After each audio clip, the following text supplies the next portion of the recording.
Hi, I'm Nancy Marone, and this is Jesse Becker, Master Sommelier, here to visit us on Bread with Bottles, and we're here at Wunderbar. And Jesse came in, he's doing an event with us tonight, and I thought this would be a fun time to just learn about why in the world would you spend the hours and time you did becoming a Master Sommelier? How fun was it? And just a little bit like behind the scenes on what that looks like. Well, I absolutely love wine. That's the reason. I mean, I've been in restaurants ever since I was 14 years old. And soon after a drinking age, I started to learn and study and taste wine. Yeah. So I've got a couple of decades now behind me. And it's really the passion for it, but also then when you're in restaurants, you're doing the job of a sommelier, you might pursue an accreditation like from the Court of Master Sommeliers, which is an international group that tests and certifies sommeliers. Yeah. And so it took me, once I really got into the program, it took me 4 years of study and lots of tasting. And I passed back in 2008, so it's been a while. Yeah. Yeah. Wow.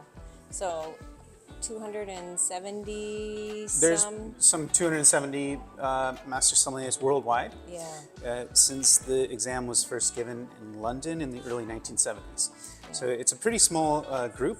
Right. The exam's notoriously difficult. The blind tasting is especially challenging. I mean, it's you've got 24 minutes, 6 wines in front of you. You really need to know pretty much what the wines are. I mean, vintage, grape variety, country region, especially for that final exam. Yeah. You have to be pretty accurate, I would say. So 2008, you yes. said? Okay. And so do you continually test yourself, like, to see if you still have that it seems like finesse, I guess, on blind tasting? Or I think every time I eat at a restaurant, the young sommelier is testing me. They put a glass of wine in front of me and say, "What is it?" Oh, yes, happens a lot. So they keep me on my toes. But no, really, it's that once you pass the Master Sommelier exam, you immediately start teaching the next generation of sommeliers. Okay. And so that just actually requires a lot of constant study and keeping on top of the wine world, so that you're able to lead the next generation. Oh, interesting. Yes. Okay. So you're at home and you just want to have your favorite glass of wine, maybe not with a meal. Mm-hmm. What would you gravitate to? Well, it depends on what I'm eating, because I'm really of the school of thought that wine is really sort of belongs and shines with food. Yeah. So I guess for example, we might eat quite a lot of Asian takeout, for example, Vietnamese takeout or Thai. And so it's always good to have some Riesling on hand, I think. Okay. Sometimes we probably drink more dry Riesling than off-dry or sweet, but that cabinet level of sweetness sometimes is just perfect, like with Vietnamese flavors or Thai flavors. But then again, I drink outside of Germany a little bit. Like Sangiovese is one of my favorite grape varieties. I probably have a bottle of Chianti Classico 2 or 3 times a month at least. So that's another favorite variety of mine.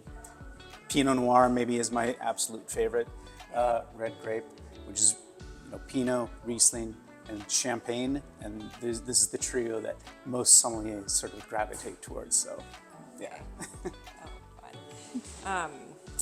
So, if you could drink one wine for the rest of your life, it has to pick one. What'd you say? Has to be Riesling. Yeah. Oh, for me, it has to be. So there's really no other variety that packs that much flavor. It is high acid, which I like, and also Riesling can be made in this really broad range of styles, everything from bone dry to off dry to very lusciously sweet. So it's one of the most versatile grape varieties. Okay. And on a hot summer day, low alcohol, high acid Riesling, it's like lemonade. You can just refresh all afternoon with that. Yeah. Oh, that's great. So fond memory of maybe a place you've been and you had that very special glass of wine, and what was it? Sometimes I have to say, being in the cellars of wine producers in Europe, places like Italy or France or Germany or Austria, and you'll be tasting through their range of wines, and they'll say, hey, let's try something old or special, and they grab something unique, and you drink that bottle with the winemaker in the cellar. Those are really special memories. Sometimes there's even like some homemade prosciutto or something like that that comes out. Yeah. And I don't know, those are some of my, it's very simple, just a bottle of wine, maybe a small bite of food, but there's something really special about those moments. Yeah. Oh, that sounds fun. Otherwise, we can get into all kinds of Michelin-starred dining experiences and Sure. things like Oh, that. yeah. But I kind of cherish the simpler. Yeah, it's very moments. intimate. Yes, Right. right. And you just really get to know probably a lot of the history about the wine, Oh yeah, and that's fun too, right? Is like the stories behind. it's fun, and it's also one of the things that makes wine so special is that it connects us to history, as you said, but also different cultures and cuisine.